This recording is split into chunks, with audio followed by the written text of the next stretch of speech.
Jadi sekarang ini di Pasca Sarjana UNER, di mana gedungnya sangat luar biasa, baru untuk berdiskusi tentang bagaimana jaminan kesehatan nasional itu menuju Indonesia Emas 2045. Apa saja persyaratannya dan bagaimana kita caranya, strateginya menuju ke sana. Itu kita bahas tadi dan rupa-rupanya ya banyak yang tertarik ya, dan kita harus bersama-sama untuk mewujudkan Indonesia Emas tahun 2045 dan tentu bagaimana membangun masyarakat yang sehat, bermartabat, profesional, berdaya saing tinggi ya, untuk kita manusia Indonesia bisa mencapai Indonesia Emas. Target sendiri untuk HC Indonesia di tahun 2000 berapa? Terus Ya, apa langkah yang mau ditargetkan? Ya, kalau di Lancet ini, menurut Lancet ya, Siap. Jerman itu perlu waktu 128 tahun, Belgium 117 tahun, paling cepat Korea 12 tahun, Indonesia 10 tahun ya, sudah mencapai lebih dari 420 kabupaten kota, lebih dari 26 provinsi ya, itu luar biasa. Nah, kita target tahun 2024 ini kalau bisa 98% dari seluruh penduduk telah dan pernah menjadi peserta BPJS. Untuk mengurangi beberapa masalah yang ada di Jawa Timur Ya. yang disampaikan oleh Prof tadi, salah satu Sidoarjo, Ya. seperti apa Prof? Nah, tentu kami ingin menghimbau, biar tidak ada fraud. Ingin menghimbau bahwa rumah sakit itu harus mentransformasikan mutu layanan. Ukurannya kalau di BPJS itu 3 aja, mudah, cepat, setara. Tetapi tentu tolong dihindari fraud atau berbuat kurang bagus lah ya. Kalau bahasa yang ini nanti nggak enak, tapi umumnya rumah sakit sudah bagus ya. Hanya ada beberapa oknum gitu ya, yang ini kita dorong sedemikian rupa sehingga bisa memberikan pelayanan lebih bagus gitu, tanpa fraud gitu. Siap. Untuk UNER sendiri olahraganya apa hari ini, Prof? Oh, olahraga tadi kita diskusi banyak hal ya, tanya tadi Prof. Teresia dan yang lain ya. Nanti tentu kita berikan buku juga untuk yang memahami, karena nggak tahu ya BPJS ini lembaga apa ya, belum tahu ya, oleh-olehnya selain buku ya lagu juga, nanti bisa dilihat ya, lagu belum tahu. Belum tahu judulnya? Belum tahu ya, memang belum tahu. Ada di YouTube ya, karena banyaknya belum tahu. Iya, data ya, masalah ya, kita berikan masalah kalau masih kurang masalah gitu. Siap.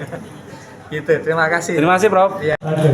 Bahkan sampai sekarang Bu Gubernur ya meneruskan itu, dan saya lihat ya beberapa lagi yang terakhir itu Prof. Oni ya, masih muda ya, udah profesor ya, dia kepegawaiannya kalau dulu nggak mungkin. Kenapa mungkin? Kami jadikan dan kami berikan ya konsepnya NIBK. Dulu nggak ada ya, ketuanya Prof. Widi Bantul. Baik, ini kita tidak sana ya, kita kembali lagi dananya ya, dana BPJS ini adalah dana amanat.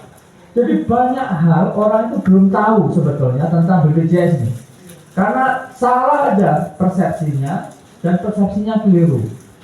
Memang ada dana APBN, tapi itu adalah konstitusi, amanat konstitusi, itu bayar ya.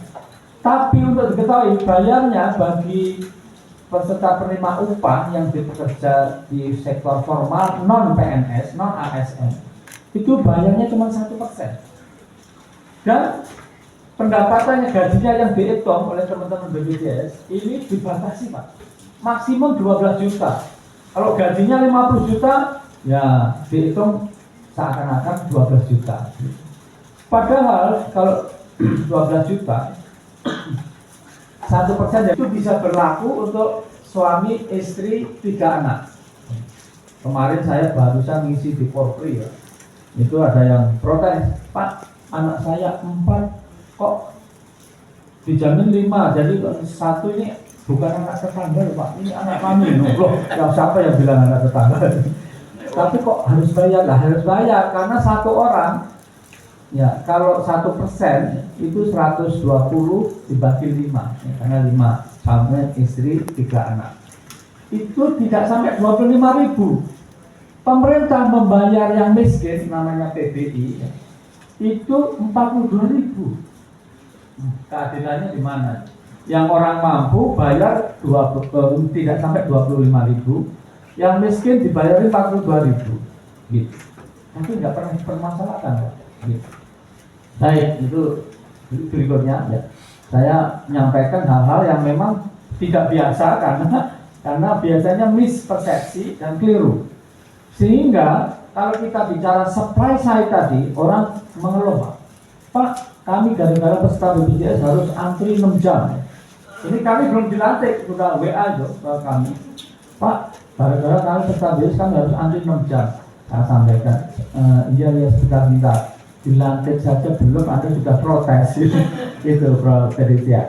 Jadi belum cantik sudah protes. Akhirnya sekarang kita pikirkan antrian online, bisa antri dari rumah, bisa antri dari pasca sarjana, ya, dan rata-rata itu 2,5 jam. Itu sudah jauh berkurang. Ya. Bahkan Pak Presiden beberapa kali melihat di rumah sakit sudah lebih cepat daripada itu. Nah, jadi dari sisi supply side, umpamanya dokter, saya peserta BPJS kok nggak ada dokternya di situ. Nah, BPJS nggak pernah urusan dokter, nggak pernah menempatkan dokter, apalagi mendidik dokter, nggak pernah. Ya. Ini tidak dipahami, pokoknya itu BPJS gitu aja. Kok dibatasi 3 hari? Yang batasi siapa? BPJS nggak pernah batasi 3 hari, nggak ada. Tolong dilaporkan ke BPJS 1, ya. Kami punya tenaga namanya BPJS 1. Kalau memang tidak dibatasi 3 hari, ya sesuai, kami percaya pada dokter, sesuai indikasi medis saja. Kalau perlunya cuma 2 hari ya 2 hari, perlunya 3 hari, ya, perlunya 7 hari, ya itu terserah dokternya, gitu. Nah, jadi 1, 2, 3. 1, 2, 3. 1, 2, 3.